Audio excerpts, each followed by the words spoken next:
This is Contractor Sense with Ruth King. Welcome to Contractor Sense. Here you discover ideas, tactics, news, and information that matters to your contracting business and you.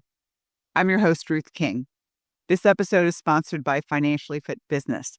Get the business tool that turns your financial statements into impactful graphs that help you see your business trends to make sure you're not headed for a cash flow, profitability, or productivity issue. Go to www.financiallyfit.business and get started today. Here's how we will help your business. Which is better, word of mouth or paid ads? My guest today, Chris Fresh, says that word of mouth still beats paid ads. Chris is the founder of the Plumbing Sales Coach. His philosophy is always be serving, which has helped technicians communicate better, provide a better customer service, and increase your company's profitability. He'll tell you why word of mouth is better and how to make it a reality in your company. Chris, welcome to Contractor Sense. Hi, thanks for having me. My pleasure. So you've been working with technicians for a really long time, right? Yeah, well, I've been one out in the field, ran calls myself, and then have been working with technicians and owners for now about 12 years. So you've seen the good and the bad and the ugly. Yeah, and a few other subjects maybe we won't list. We'll leave those. We'll leave those not on this show. How's that? Sounds good. All right. So everybody says I'm going to get, more ads, more paid ads, and stuff like that. But that really isn't the way to go, is it? I mean, it's the most costly way to go. Sometimes it's a necessary evil, but it should not be your strategy. All right. So how do we make word of mouth work?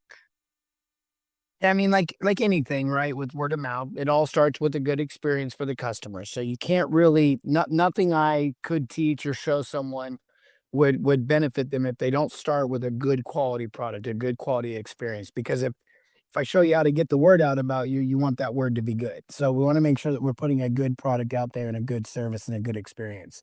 But once we've done that, we should be excited about getting our community to tell others about what we're doing, what we're solving, and how we're making our impact. And in our case, service plumbing, we want people to know that we're the trusted provider, so to speak. And there's a few ways to do that. And I'm going to give you kind of a couple of ways that I would teach a plumbing company to capture those reviews, even a strategy and process to do that. But again, I still think we have to unpack some bigger things. For example, you give someone a great experience, you give someone a good service, that's wonderful. That means that they're going to share a positive thing, but what are they sharing? And are they excited to share it? For example, I don't think a lot of people go around bragging or telling people about the oil change that you've got or the new flat tire that got air in it. It's more about the new car or the new rim. That's what people get excited about sharing. So if you want real word of mouth referral and you want it to take a life of its own, you have to provide a great quality experience. But then you have to give somebody a solution to get excited about sharing. And I think in plumbing, this is where we miss the mark because we live so much in that repair world. There's nothing really exciting to share. So that's where I would start. Yeah, I mean, it's not only plumbing, it's heating and air, it's electrical, it's pool and spa. I mean, it's everything. What is the House cleaning. experience you want the customer to have? I mean, it literally is everything. And yeah, I forget, I've lived in the plumbing space for so long now, but my true background was home services. I carry a journeyman card in carpentry. I owned a house cleaning and construction company when I was younger. You're right. It doesn't really matter what the customer is doing as far as fixing or solving something in their home. At the end of the day, it's still the same recipe, a great quality experience, a great quality service, and then something exciting. To that point that you mentioned, electrical, how many people get a light switch repaired every day or something to that effect? And they don't tell anyone. Experience was great. Service was wonderful. But what are you sharing? Versus someone who gets that new smart home light bulb that changes colors and can turn on by itself. And they're showing everyone, right? And so just think about the psychology there. You're right. It could be electrical, could be HVAC, could be plumbing, could be roofing, could be lawn care, could be anything. What's the exciting thing that they're sharing? Yeah. Well, the other thing is that, I think about it this way also, everybody's asking for reviews now. And if somebody gives a 5-star review, says, Chris was great, had a great experience, and that's it, versus somebody who said, Chris did a really good job in my home. He showed me the new light bulbs which go different colors. Da, da, da, da. That is a real review rather than, yep, everything was great, 5 stars. You're 100% right. And take it even a step further, just them mentioning my name, you mentioned my name in both reviews, but a lot of times it's just fast, courteous, and prompt, and there's no real meat to that versus what you just said. And then another level of that is it was a great service. The company was really great at communicating. The technician they sent out, Chris, was wonderful. He's a pet lover. We have dogs. That was nice to know. Like those little things that you can do to separate yourself and create that story. Yeah, it's a very different review. You're 100% right. So how do you train the technicians to do that, to give the customer a phenomenal experience that they'll actually give us a good review? Yeah, I think there's three pieces to this equation, and we kind of touched on two of them. One of them is this great experience, and I think that starts with the word relationship. And it's simple things, it's little things. It's like, hey, look, when you show up at their house, you're an employee that works for the company that they just called to their house. But if you introduce yourself, you make eye contact, you learn their name, all of a sudden you become Chris, the employee that works at that plumbing company. But then all of a sudden, I ask enough questions, we develop a little bit of a relationship. I notice something on your wall that's familiar to me, or a flag outside or something, and we all of a sudden have a commonality. Maybe my kid goes to the same school their kid goes to, or we shared a soccer coach, or we grew up on the same street when we were younger, or something that effect, or we both done the same bowling alley league thing. Whatever that commonality is, the second you make that connection, you're no longer an employee that works for that company. You're no longer Chris, the employee that works for that. You're Chris. You're you. And now a real relationship forms. So that's the first piece, Ruth, that has to happen is a relationship has to be established. Now, you don't have to become friends. You don't have to get to know each other at the most deepest and darkest secret level, but you need to have a commonality, something that you can share that makes you more than just an electrician, more than just a plumber, more than just an employee somewhere. The second thing is you need to thoroughly diagnose. You need to educate the customer. You need to position yourself as an advisor, somebody that is an expert. I don't do this by telling people everything I know. I do this by asking questions they haven't thought of. So if I'm with you and I'm looking at your water heater, let's say I'm plumbing, and I'm asking you a series of questions, and I start asking questions you haven't thought of, you start to go, man, I didn't even think of that. This person knows more than me. So not only do you have a relationship with me, I'm positioned now as an expert in this particular category, whether I'm, again, electrician, lawn care, pest control, it doesn't matter. I'm the expert in that category. And then the last one is I need to give you something to get excited about. That's where that final piece comes in. There's three reasons that will get someone to change their buying habits. One is a set of values, maybe morals. A company comes out and stands for something you stand for, stands against something you stand for. It can alter the way you shop.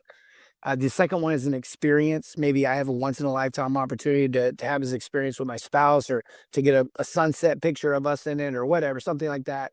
And the last one is a deal. Black Friday, we see it all the time. The deal is the thing that people get excited about. The experience is the thing people get excited about. The morals and values, that's the thing people get excited about. So if you want a natural person out there naturally telling people about you, you have to give them one of those three things. So relationship, position yourself as an expert, and then give them a deal. And I'm not saying discount down your service. I'm just simply saying show them how to invest in their problem. If they do the most basic repair with most companies, their margins have to be so high because they got to recoup all the lost time in driving and diagnosing and all this. But if a customer goes from just repairing one light switch, or replacing one toilet, or doing one piece of the roof, to where now they're doing all of the light switches, or all of the toilets, or all of the roof, the volume allows the company to offer a different pricing model, and that can appear or come across as like a deal. For example, in plumbing, I might say to a customer, look, if you just repair this one toilet, I got to charge you full price for that. But if you repair three, I can charge you for two, and I can just do the other one for you. And then all of a sudden, got a relationship. I'm positioned as an expert so they can hear me on why I recommend the three toilets get rebuilt. And now they can actually take advantage of the deal. Now they've got a free toilet rebuild. Now they're excited. And so that's how I can create that experience, create that excitement in a customer to want to leave the review. And then the last piece is capturing it at the right time. Yep, absolutely. So before we take a break, if somebody wants to reach out to you, how do they do it? The plumbingsalescoach.com typically is the safest place to just go and find out what we're doing, what events we've got going on. And what programs we have available. So the plumbingsalescoach.com. So the word the, right? The plumbing. Yeah. Yeah. THE plumbing sales .com. coach.com. We'll be right Yep. back. Thanks for listening to Contractor Sense. Imagine you had total freedom. You didn't have to worry about money. You didn't have to be a slave to your business. The words, I can't, are eliminated from your vocabulary. What if you could do what you want to do, whenever you want to do it? A financially fit business could give you that freedom. How? By knowing what your financial statements are telling you and taking action based on what they say.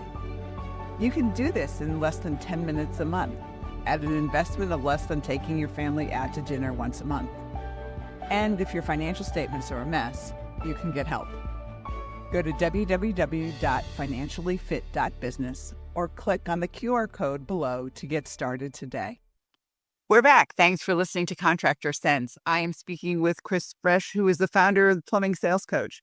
What we're talking about is applicable for plumbing, HVAC, electrical, roofing, lawn care.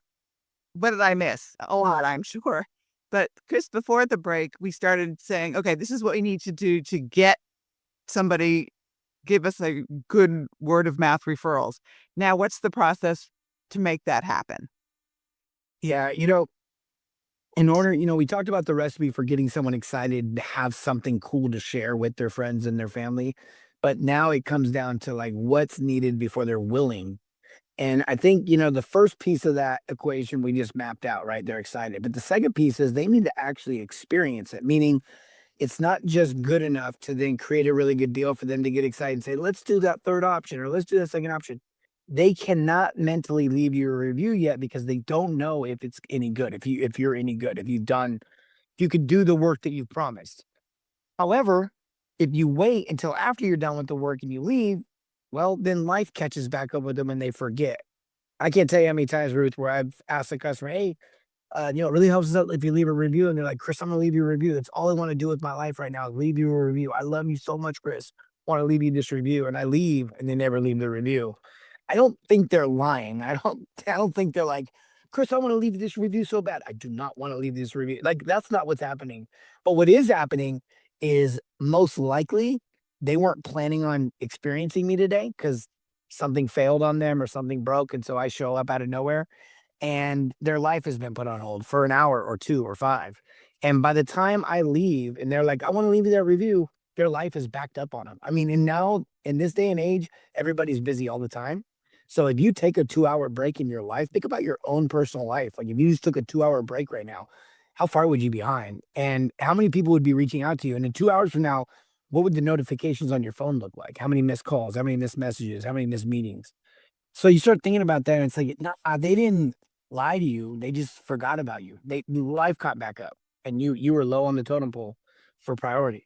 So when you ask for that review is probably the most important thing when it comes to capturing it. And this is how I do it. And I've done this in the restaurant industry. I've taught restaurants to do this. So this works pretty much anywhere. Home services, house cleaning. I've done it in so many different industries. But it's all about finding that moment when you're done, but before you collect payment or before you clean up or before you finish. And that's crucial. You have to make it a part of the process. So in plumbing, it looks like this. I'll give you a couple more examples and then you can make it your own in your own industry. For plumbing, a lot of times we get done with the work. We're typically near the end, so we don't have all of our tools out, but we still have a few tools out and we still have to clean up a little bit, but we're not a complete disaster mess. In fact, usually when I'm on a job site, no matter if I'm doing carpentry, house cleaning, I like to keep a nice and tight, clean feel to the work environment that I'm working. I want the customer to know I respect your home. It's just like mine.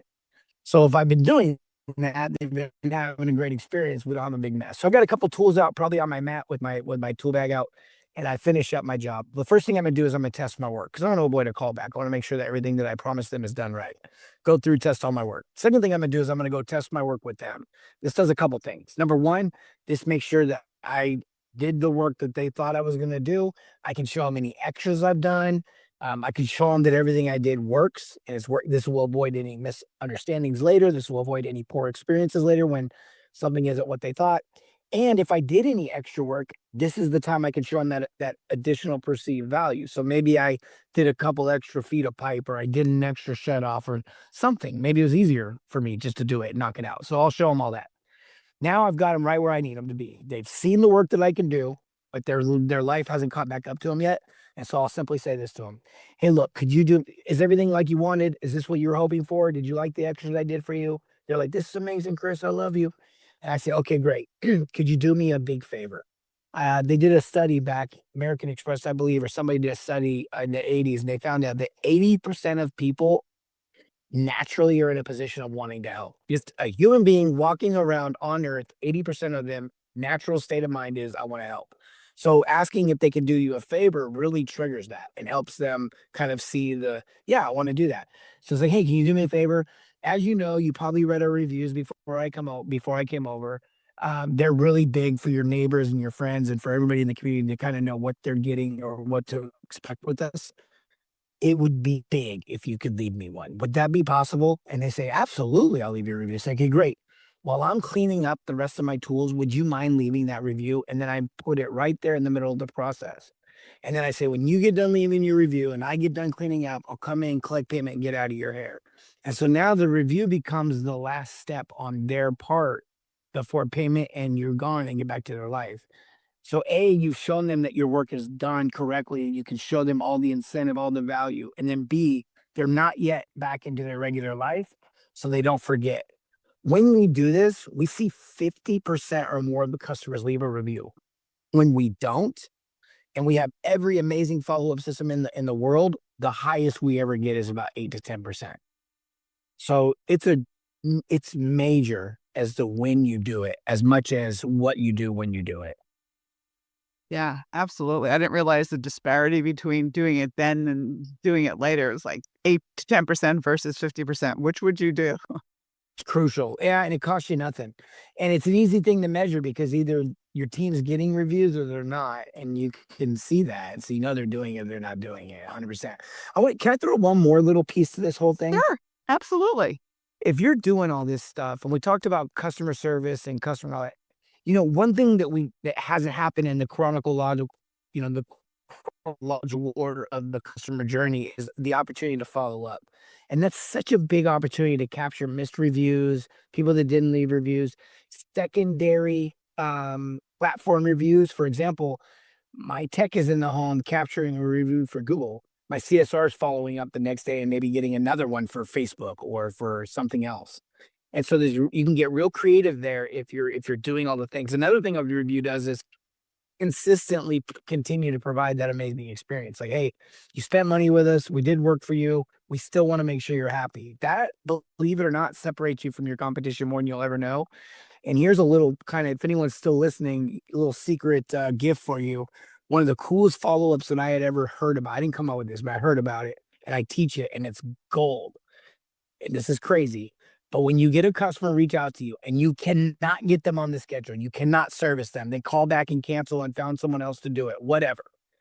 Call them a couple days after that and see how that went for them. Hey, I know you didn't do work with us. I know you used someone else because we couldn't get to you.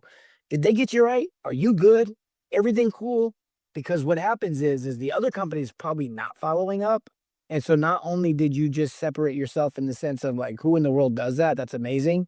You're the last one they talk to. So a year from now, when they can't remember which plumbing company they called, you're in the hunt. They don't remember it wasn't you or it wasn't. They just remember you're the last one they talked to.